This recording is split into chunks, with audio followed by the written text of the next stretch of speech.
My name is Lisa North, and I'm 33 years old. I'm a cosmetic surgeon. 3 years ago, I opened my own clinic, which is a small place, but it had always been my dream. Until then, I was working at a university hospital. After my period as a medical intern was over, I spent my Saturdays and Sundays training in cosmetic surgery, and I had almost no time off. Since I was a child, I always got absorbed in one matter, and always worked too hard when there was something that I wanted to accomplish. When I was studying to get into university, there was a time when I suddenly collapsed on the way to school. So training for a cosmetic surgeon exhausted me, but I was able to work hard because I knew I was on my way to fulfilling my dream. My current husband, Sean, is the one who supported me throughout the process. He works in the administrative department at the same hospital, and he's 5 years younger than me. We met at a farewell party for one of the daughters, and since then, we would say hello to each other whenever we saw each other in the hospital. Like me, he gets absorbed in matters, but he is very kind and hardworking man. I am spending busy days as mentioned, but in addition to this, I'm preparing for my clinic, even sacrificing hours of my sleep. I spend my break time, my time at home, all of my time to create my ideal clinic. I often do not eat, and when I do, it is mostly microwaved food. One day, I get dizzy while at the hospital. I wobbled, and Sean, who was watching nearby, runs to me and holds me, stopping me from falling. When he hears about my lifestyle, he becomes so worried that he says he will come to my house to cook for me. He says, "If you continue like this, you will definitely collapse. All the hard work you've put in will be ruined. I can't help you with the opening of your business, but I can help you take care of your health. Please, can you let me help you?" I am surprised at first, but I do feel that if I go on like this, my body is not going to allow me to continue. I don't know much about Sean, since we had only talked a little, but I had heard what a kind man he was from my colleagues, so I decided to ask him for help. Sean is an amazing cook. It seems his mother is a nutritionist, which also allowed him to learn about food, so he cooks very healthy meals for me. The time we spend together talking and eating the meals that he makes becomes a time of healing for me. Within these crazy busy days, on the first day that he comes to cook dinner for me, we spend time talking a lot. I find that we get along very well, and that time flies with him. It isn't long before we start going out, and it is all thanks to Sean that I'm able to open my clinic in a healthy state. Once I open my practice and get even busier, we decide to get married. After some discussion, Sean agrees to stay at home and do the housework. "Hey, honey, I cooked us some steak today." "My favorite! Looks delicious." Before I come home, I can always smell the wonderful cooking, even before I open the door. My husband greets me with a smile. Since we got married, he has been doing the housework perfectly. Because I started my business at a young age, there has been a lot of backlash, and there are many struggles. But knowing that Sean is at home waiting for me, I am able to overcome anything. Running a hospital for the first time is tough, but the number of clients is gradually increasing, and I always have such a delicious meal waiting for me when I return home. On my occasional days off, Sean and I go to spas or theme parks and enjoy our time together. I don't know what I've done to deserve these amazing days with my husband. As we are living in an apartment that I originally lived in on my own, I am the one paying the rent. I make sure that more than half of my earnings is wired into our account for living expenses, and I leave Sean in charge of managing our expenses, including the payment of the utility bills. Since he is taking care of the house, I want him to spend any of the leftover money as he likes, so that I make sure to wire more than necessary every month. Thanks so much for always taking care of the house. You're always such a great help. You can spend the rest of the money on whatever you want, you know? This is what I would always say to him. Well, cooking is my hobby, so maybe I'll buy the new frying pan, is what he would reply. And in addition, he would say, Look, we've already saved this much. We've saved up a little bit more, and when you're not too busy with work, let's go on a vacation. Sean not only does the housework perfectly, but also manages the household budget very well.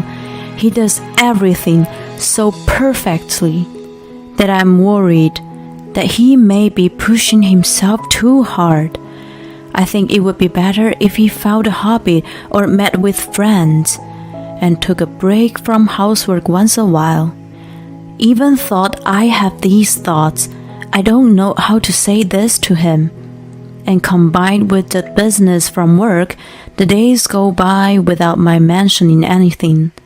However, one day, after about 1 year since we got married, when I come home, I do not smell Sean's cooking at all, and he comes to the door with a flustered look on his face. I'm sorry, I must have dozed off. I haven't made dinner yet, so I'll make it now. That's unusual of you, but it's totally fine. Let's cook together. My husband teaches me, and we cook dinner together. It is unusual of him to be like this when he is always so perfect, but I feel it's nice to cook together once in a while. However, the same thing happens frequently after that. It was not only cooking, but other household chores as well. I would come home and find laundry in the washing machine. He must have washed them in the morning and left that there. Sometimes, the dishes from breakfast are left lying on the table as well. It doesn't seem like he's gone grocery shopping either, and when there is nothing in the refrigerator, I begin to think that something is wrong. The reason is always different. He could be sleeping or feeling unwell, and I cannot tell what the real cause is. I would find out the actual cause 6 months after the first time Sean didn't cook dinner. When I come home, the house is very quiet. Sean doesn't rush out to see me either. The breakfast dishes are still on the table, and the laundry is also still in the washing machine. It is so quiet that I think my husband is not there, but I look into each room and find him there playing video games, wearing big headphones, mumbling something, and surrounded by gaming equipment that I have never seen before. Sean, what are you doing? I tap him on the shoulder, and he looks back at me with a surprised look on his face. At first, he seems to be panicking, but for some reason, he suddenly smiles and says to me, Oh, Lisa, you're home. Sorry I kept this secret for a while, but I've actually found a new hobby. You know this game?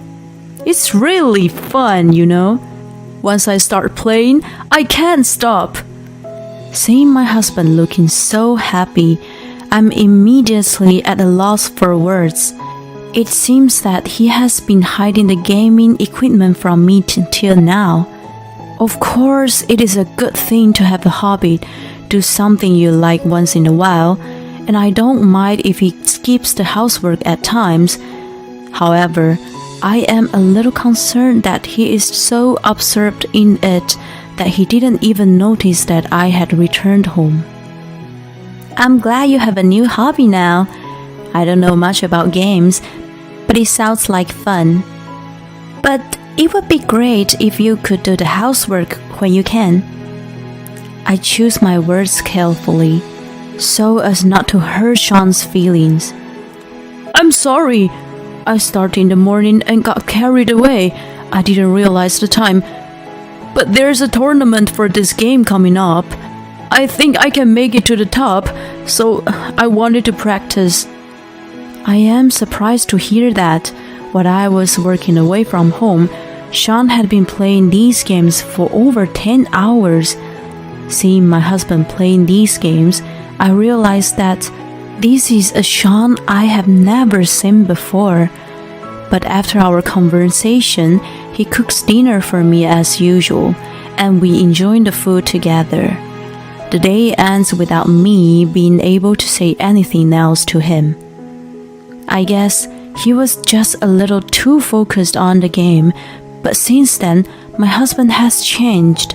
He stopped doing the housework altogether. And that's not all. When I leave in the morning, he's still sleeping. He wakes up around noon and plays games until dawn. He doesn't seem to want to cook. When I buy home food, he will stop playing the game for a while, but will quietly eat his meal within 10 minutes and immediately go back to his room. He would answer me when I talk to him, but his mind seems to be occupied with the game, and he doesn't respond very enthusiastically. I realize that I have stopped talking to him too. Before I know it, I realize that I only ever see him either sleeping, eating, or playing games. Even on my days off, he still plays games all the time. Every time I return home, there are more game-related devices. I'm slowly beginning to have more and more complaints, but I'm in a position where he does the housework for me, so I'm patient and say nothing, thinking this will get better when the tournament he mentioned is over. I am as busy as ever with work, and am unable to do the housework myself, so the house keeps getting messier and messier. One time, when I haven't had a day off in a while, I am about to take a bath but realize we don't have any clean towels, so I have to go to laundromat in the middle of the night. Even with the house in such a state and seeing me go through such accidents, Sean is so absorbed in playing video games that he doesn't seem to care. One day, I come home and start to take a shower, but realize that the hot water isn't working. I rush out of the shower, put my clothes back on, and go to check the mail. I find not only the bills for gas, but also for electricity and water. Several months of them. I go outside to go and make all the payments. It is a very cold day and I am shivering. It is not that long of a walk, but it feels further away than usual, and for some reason, I start crying. I feel like the Sean I knew is gone, and that the happy days that we had will never return. If I had properly told him off the first time I found out about the games, but things have been different. Did I make a mistake? The more I think about it, the more painful it becomes. I have reached the end of my patience. I arrived home, wiped away my tears so that Sean would not know I had been crying, and said to him, "Didn't you pay the utility bills?" But he just answered with, "Oh, I'm sorry. I was going to, but I forgot." He is very matter of fact. Later, while taking a bath, I looked back at what happened today and keep asking myself the same questions. It seems strange. Right after we got married, I heard that Sean had made sure the utility cost would be paid by automatic debit, and even thought I was handing him extra money. It was a wonder where he had enough money to buy so many gaming equipment that looked so expensive too. I get out of the bath and check the account for living expenses. I see there is not even enough money left in the account for a month's worth of gas. I look through the figures carefully and find that the full amount has been withdrawn the day after I wired the amount. Feeling a little bit bad, I check the contents of my husband's wallet, which is left in the living room. I find a card that allows you to add money to the games, and receipts from electronic stores where he must have bought the gaming devices. So many of them. All the amounts on the receipts are expensive. Something snaps inside of me. I cannot forgive him. If he is spending the money I have worked so hard to earn on these games, I find myself going to the room where Sean is playing the game, and I force the power off the computer. "Hey, what are you doing? I was so close to winning!" My husband yells at me in a voice I have never heard before. I am scared as I think he may even hit me, but I can't step back now. I decide to say everything I wanted to say. "Stop this! I can't stand it any longer. What are these receipts? There's no money in our account either. You're spending all my money on games, aren't you?" "What? You're the one who said I can spend money on my hobbies, so shut up. How could you look into my wallet without asking? Did you shut this game down just to say that?" "I was winning, you know. I can't believe it. I only said you could spend the money if there was any left. Anyone should understand that. You're a stay-at-home husband and you don't even do the housework. If you want, go and find a job. Earn yourself some money if you have things you want to spend it on. I'm not going to let you spend any of my money on games any longer. If you're going that far, I'm leaving. You can't do anything without me. Don't take housework for granted, you know. You should be grateful to me." He picks up just his wallet and phone and leaves the apartment. His parents' house is far away, so I guess he must have gone to a friend's place. I feel slightly better now that I had said everything I had been feeling. However, I'm not done. Sean is probably going to come back when he feels he wants to play the games again, or when he doesn't have any more money left. He isn't gone for good, and he's not going to come home a different man. As far as I can tell, it seems he needs the games more than he needs me. I cannot forgive him. The next day, I have a day off, so I sell all the gaming equipment that Sean has and go to receive the divorce papers. I send the rest of Sean's belongings to his parents' house, along with the papers signed on my side. I cancel the apartment contract, which had been in my name, and go to rent a new apartment. I also reach out to a moving company. Several days later, I move to a new apartment, see the old apartment off, go to the bank, and also cancel the account for our living expenses, as this was also in my name. With everything done, I feel wonderful. The day after I cancel the account is when the living expenses would usually be deposited. In the morning, around the time I arrive to work at the clinic, I receive several calls from Sean, but I ignore him because I am working. The phone rings once every several minutes, so the battery dies before noon.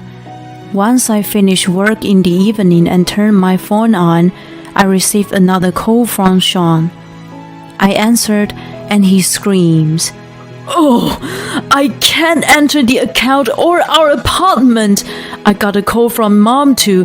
What did you send her?" I moved.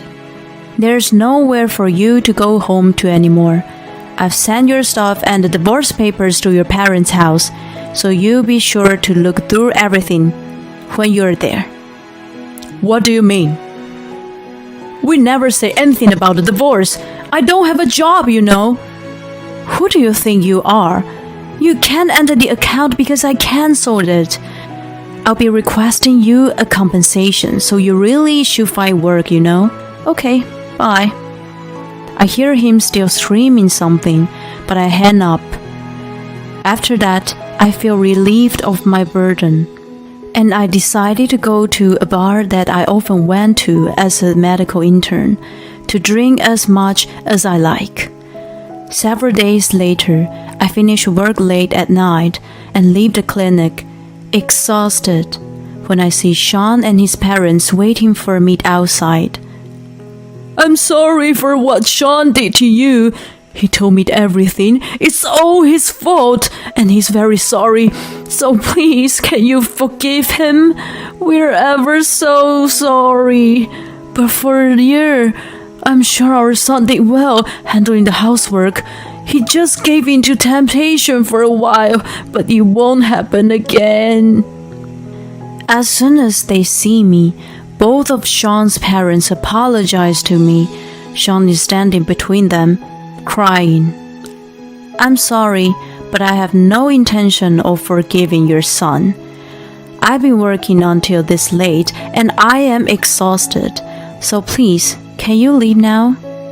With this, Sean starts swelling.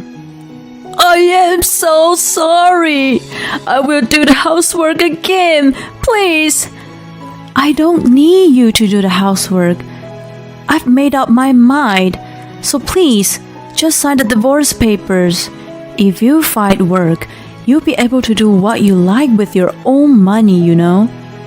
But Sean changes his attitude completely and looks angry. Then give me back my gaming equipment. What did you do with them? Oh, those things? I sold everything. Why don't you find work and buy everything back? What? You've got to be kidding me! He is a completely different man to who he was several minutes ago, and is screaming angrily. These must be his true colors. You're the one who's got to be kidding. Do you think I don't know? When I turned on your computer after you left, it automatically signed into your WhatsApp account. That's how you set it up, right? Huh? Sean looks anxious. I see you've been messaging lots of girls that I don't know about.